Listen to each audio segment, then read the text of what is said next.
Hello दोस्तों, master history classes पर मैं अरुण शर्मा आपका हार्दिक स्वागत करता हूं, अभिनंदन करता हूं, वंदन करता हूं।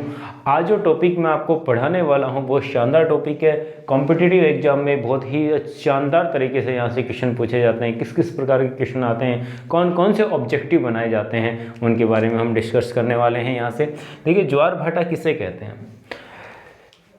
सूर्य और चंद्रमा के गुरुत्वाकर्षण बल के कारण, सूर्य और चंद्रमा के गुरुत्वाकर्षण बल के कारण समुद्री जल का ऊपर उठना ज्वार कहलाता है और नीचे जाना भाटा कहलाता है।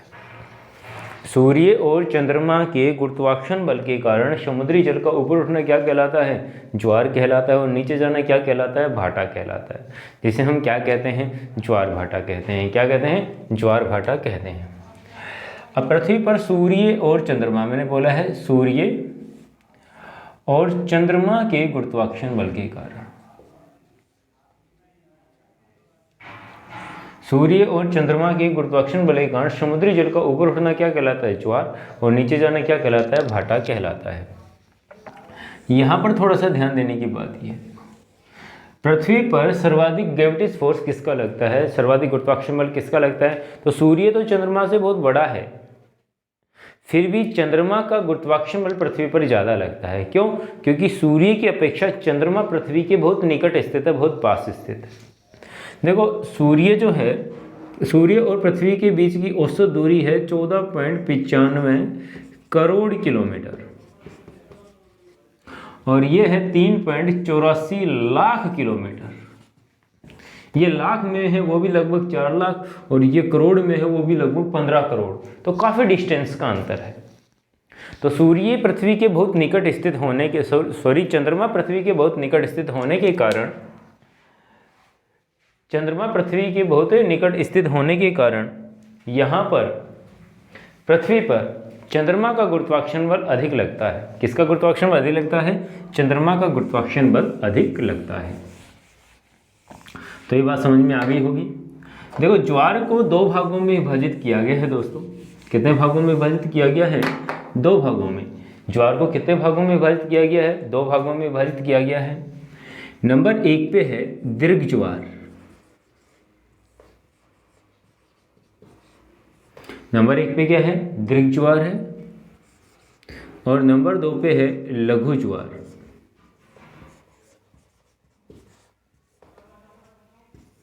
नंबर 2 पे क्या है? लघु ज्वार। नंबर 1 पे दीर्घ ज्वार है और नंबर 2 पे क्या है? लघु ज्वार है। ठीक है। अब दीर्घ ज्वार किससे कहते हैं?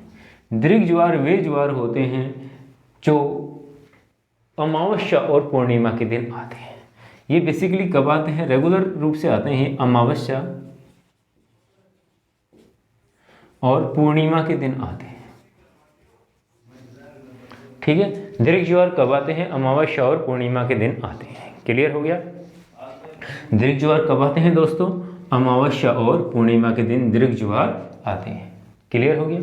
अब आगे देखिए, दीर्घ ज्वार अमावस्या और पूर्णिमा के दिन आते हैं। अब दीर्घ ज्वार के समय सूर्य, चंद्रमा और पृथ्वी एक सीधी रेखा पर होते हैं।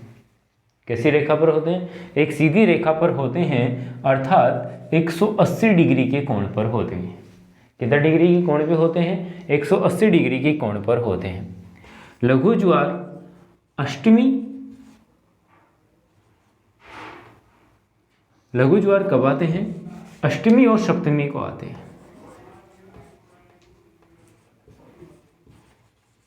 अष्टमी या सप्तमी को आते हैं। हाँ भाई, लघु ज्वार कब आते हैं? या तो अष्टमी को आएंगे या फिर कब आएंगे? सप्तमी को आएंगे। क्लियर है? लघु ज्वार के समय सूर्य, चंद्रमा और पृथ्वी समकोण स्थिति पर होते हैं, अर्थात 90 डिग्री के कोण पर होते हैं। कितने डिग्री के कोण पर होते हैं? 90 डिग्री के कोण पर होते हैं। क्लियर है? कोई कंफ्यूजन नहीं है। आगे देखिए, यहां से हम आगे बढ़ते हैं। आगे की स्थिति इस प्रकार से है कि दैनिक गति के आधार पर, दैनिक गति के आधार पर ज्वार को कितने भागों में बांटा गया है? तो दोस्तों, दैनिक गति के आधार पर भी ज्वार को कितने भागों में? 2 भागों में बांटा गया है। एक तो होते हैं दैनिक ज्वार,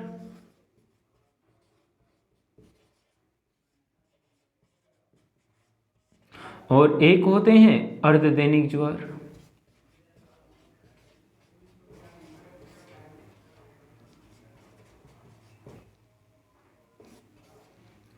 एक क्या होते हैं, दैनिक ज्वार होते हैं, और एक क्या होते हैं, अर्धदैनिक ज्वार होते हैं। क्लियर है। अब दैनिक ज्वार किससे कहते हैं और अर्धदैनिक ज्वार किससे कहते हैं? क्लियर है। दैनिक ज्वार वे ज्वार होते हैं जो एक दिन में केवल एक बार आते हैं। ध्यान से सुना, ये ऊपर वाला समझ में आ गया होगा, मैं इसे रफ कर देता। बिल्कुल सिंपल टॉपिक आसानी से समझाऊंगा, बस आपको थोड़ा सा ध्यान देना है यहाँ पे। अब मैं फिर से बोल रहा हूँ, ध्यान से देखिएगा। दैनिक ज्वार वे ज्वार होते हैं जो एक दिन में केवल एक बार आते हैं। अर्थात दैनिक ज्वार मान लो इस स्थान पर सुबह 9 बजे आया, तो इसी स्थान पर पुनः कल, आज सुबह 9 बजे आया था, 9 AM पे आया था, तो कल सुबह जब इसी समय आएगा तो इसमें टाइम लगेगा 24 घंटे 52 मिनट का। तो कल जब आएगा ज्वार तो 9:52 पे आएगा। 9 बजे तो 24 घंटे पूरे हो गए, 52 मिनट बाद आ रहा है, अर्थात 25वां घंटा शुरू हो गया। और एक दिन में कितने घंटे होते हैं? 24 घंटे होते हैं। कितने घंटे होते हैं? 24 घंटे होते हैं। समझ में आ गया होगा, कितने घंटे होते हैं? 24 घंटे होते हैं। क्लियर है। तो 24 घंटे 52 मिनट में ये ज्वार आता है, अर्थात एक दिन में बेटा कितनी बार आया? एक बार आया। इसके कारण से हमने क्या कहा दिया? दैनिक ज्वार कह दिया। समझ में आ गया होगा। अब देखिए अर्धदैनिक ज्वार देखते हैं। अब हमारा टॉपिक कौन सा है? अर्धदैनिक ज्वार। ये वाला टॉपिक है, बहुत सिंपल आराम से हो जाएगा, एग्जाम में इसी प्रकार से आते हैं। अर्धदैनिक ज्वार किससे कहते हैं? ठीक है। अर्धदैनिक ज्वार एक बार किसी स्थान पर आने के बाद पुनः उसी स्थान पर आने के लिए 12 घंटे 26 मिनट का समय लेता है। वही टाइम ले लेते हैं। सुबह 9 बजे आया सुबह, तो रात्रि को ये ज्वार इसी स्थान पर 9:26 पे आएगा। तो आधे दिन के बाद पुनः आ रहा है दोस्तों। तो ये इसलिए इसे हम क्या कह दिया? अर्धदैनिक ज्वार कह दिया। क्या कह दिया? अर्धदैनिक ज्वार कह दिया। तो यहाँ तक बिल्कुल सामान्य तरीके से आपको समझ में आ गया होगा, कोई कंफ्यूजन वाली बात नहीं है। आगे देखते हैं। अब यहां से आगे बढ़ते हैं, ध्यान दीजिएगा। क्लियर हो गया। पृथ्वी पर सबसे ऊंचे ज्वार कहां आते हैं?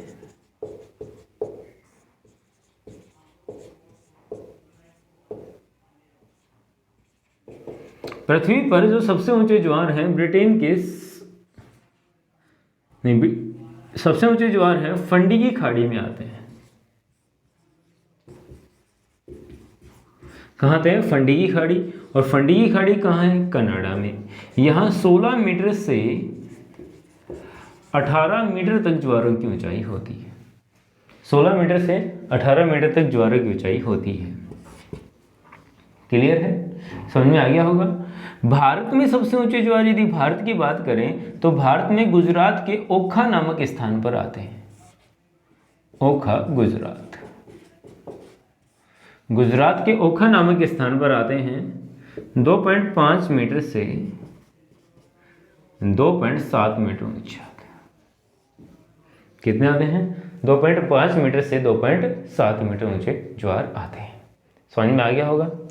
आगे की हम देखते हैं कि भारत में ना पृथ्वी पर एक दिन में बेसिकली 2 बार ज्वार आ सकते हैं। यदि अर्धदैनिक ज्वार आएगा तो बेसिकली 2 बार आ सकता है। लेकिन पृथ्वी पर एक ऐसा स्थान है जिसे कहते हैं ब्रिटेन का साउथहैम्पटन द्वीप। ब्रिटेन का साउथहैम्पटन द्वीप है।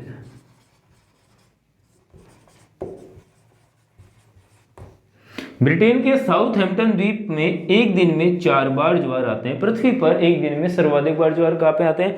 ब्रिटेन के साउथहैम्पटन द्वीप पर आते हैं। 2 बार आते हैं इंग्लिश चैनल से होकर और 2 बार आते हैं उत्तरी सागर से होकर। कुल 4 बार ज्वार आते हैं। देखिए दोस्तों, ज्वार का मूल बिंदु से रिलेटेड प्रश्न आ जाता है कि ज्वार का मूल बिंदु किसे कहते हैं? तो चंद्रमा के सामने वाला भाग ज्वार का मूल बिंदु होता है। जैसे ये पृथ्वी है तो ये चंद्रमा है, और पृथ्वी के इस भाग पर यदि ज्वार आएगा तो ये चंद्रमा के सामने वाला भाग हो गया। तो इस बिंदु को क्या कहेंगे? ज्वार का मूल बिंदु कहेंगे। जैसे ये मूल बिंदु है तो ये इसका विपरीत बिंदु हो गया। यहाँ सुबह 9 बजे ज्वार आएगा तो यहाँ भी सुबह 9 बजे आएगा, अर्थात मूल बिंदु के विपरीत बिंदु पर भी उसी समय ज्वार आता है। तो यहाँ पर यदि 2 मीटर आया तो यहाँ भी 2 मीटर ऊंचाई आएगा। मूल बिंदु पर जितने ऊंचा ज्वार आएगा, जितनी गति से आएगा उतना ही विपरीत बिंदु पर भी आएगा। तो मूल बिंदु के विपरीत बिंदु पर जो ज्वार आता है वो अपकेंद्रीय बल के कारण से आता है। कौन से बल के कारण से आता है? अपकेंद्रीय बल के कारण से आता है। दोस्तों आशा करता हूँ ये क्लास आपको बहुत आसानी से समझ में आई होगी।